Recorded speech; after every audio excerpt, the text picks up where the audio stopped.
It's kind of hypothetical, but do you think it is a strategy by the Ministry of Local Government to cripple the PNP councillors coming up to a local government election? I wouldn't go as far as that, but certainly it is crippling the entire local government structure. Mr. Arscott, where are we and why we are here, today? Well, today we are having the PNP Councillors Caucus, discussing wide-ranging issues affecting the local authorities right across the country. So I'm here as a guest of the team. So what are some of the major issues? Briefly tell us some of the major issues affecting the municipal corporations across the country.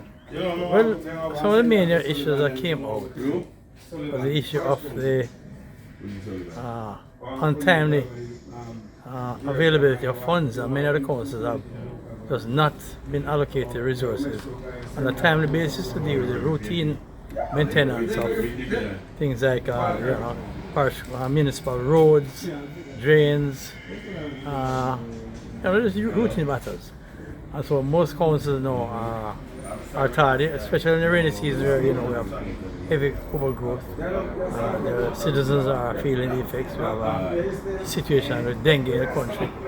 These things are impacted negatively. So the timely allocation of resources is a big problem. I mean, when we were in office, we used to routinely, every May, every September, allocate resources to all municipal corporations, whether they were on our side or not. And this is part of the operations of maintaining efficiency at the local level. I take it you're talking about the parochial revenue fund. Well, it is the equalization fund, it is parochial revenue funds and any other allocation that may come from central government.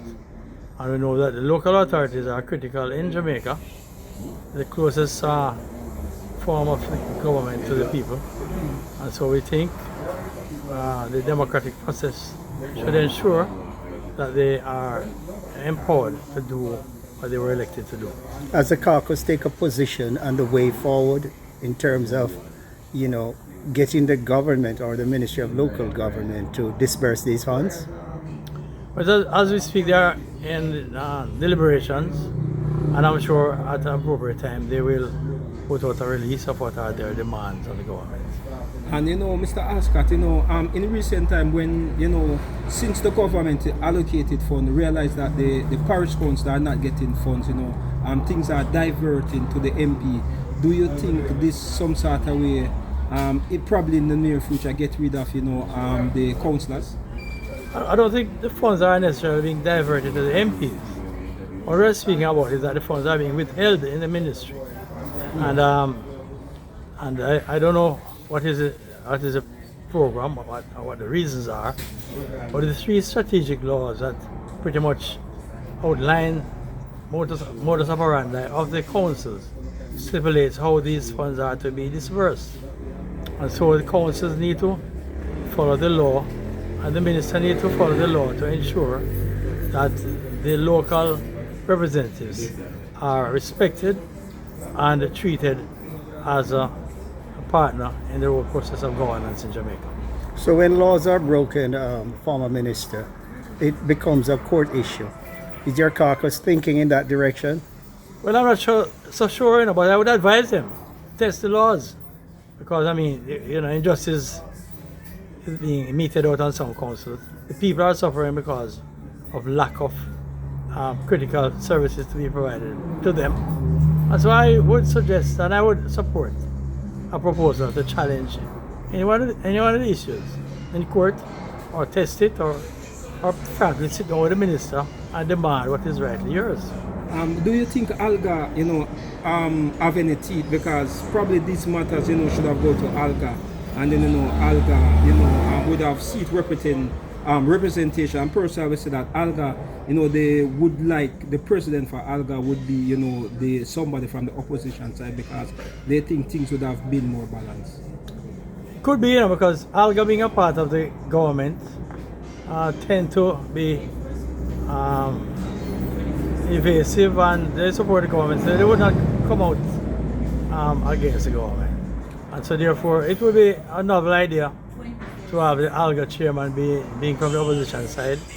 But in the end, that is, I think, a decision that the council should collectively decide on it. But it would certainly lead to a more open and democratic discourse in the body politics of Jamaica. And finally, from me, former minister, the whole idea of, the councillors not getting these money, it's kind of hypothetical, but do you think it is a strategy by the Ministry of Local Government to cripple the PNP councillors coming up to a local government election? I wouldn't go as far as that, but certainly it is crippling the entire local government structure, because I understand there are complaints from the JLP councillors as well. So I don't know, maybe they don't have the commitment to local government as we had. I think therefore the councillors collectively should look at what is happening and certainly make their voices heard. Give me an analysis on how you think the PNP might fare in the next local government election. Well, I tell you, based on the meetings and what I've seen, the PNP is really in a good position, and they need to certainly meet with the people, stick with the people, represent the people, and I'm sure that the People's National Party will come out victorious whenever local elections are called.